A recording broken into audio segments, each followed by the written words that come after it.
ஒரு வீட்டில் இயற்கையாக ஒரு மரம் காய்ப்பதை விட அதிக அளவில் ஒரு மரம் பூ விட்டு காய் காய்க்கும் போது அந்த வீட்டில் இருக்கக்கூடிய குடும்ப தலைவனுக்கு தலைமகனுக்கு உயிருக்கு ஆபத்து என்பதை நான் மீண்டும் பதிவு செய்கிறேன். ஏனென்றால் ஒரு மரம் இயற்கை எப்போதுமே இயற்கைக்கு மாறான ஒரு விஷயத்தை செய்யக்கூடாது. அது அந்த ஊருக்கும் நல்லதல்ல, வீட்டுக்கும் நல்லதல்ல. இப்போது ஒரு ஊரில் ஒரு மரம் இருக்குது, அந்த ஊருக்கே அது பொதுவான மரம், அது ஒரு அரச மரம்னு வச்சுக்கோங்க. அந்த மரத்தில் ஏற்படக்கூடிய பலனை வைத்து அந்த ஊருக்கே பலன் சொல்லலாம். ஒரு வீட்டுக்கு ஒரு மரம் இருக்குன்னு வச்சுக்கோங்க, அந்த வீட்டில் காய்க்கக்கூடிய பூவுக்கும் காய்க்கும் வைத்து வீட்டு தலைவனுக்கு சொல்லலாம். பொதுவாகவே எந்த மரமாகவே இருந்தாலும் அதிக அளவில் காய் காய்க்கக்கூடாது. ஏன் அப்படின்றோம்.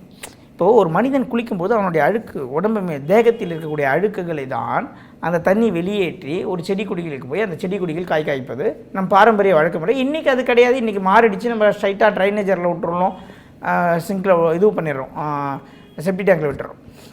ஆனால் முன்னொரு காலத்தில் அப்படி கிடையாது.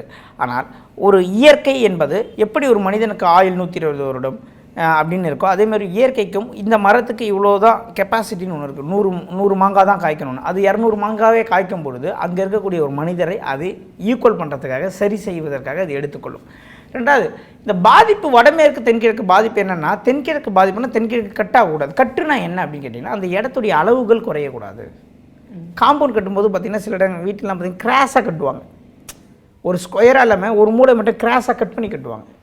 இந்த மாதிரி வடமேற்கு தென்கிழக்கில் கிராஸ் கட்டுங்க வரக்கூடாது. வடமேற்கு தென்கிழக்கில் தவறான தெரு குத்துகள் வரக்கூடாது.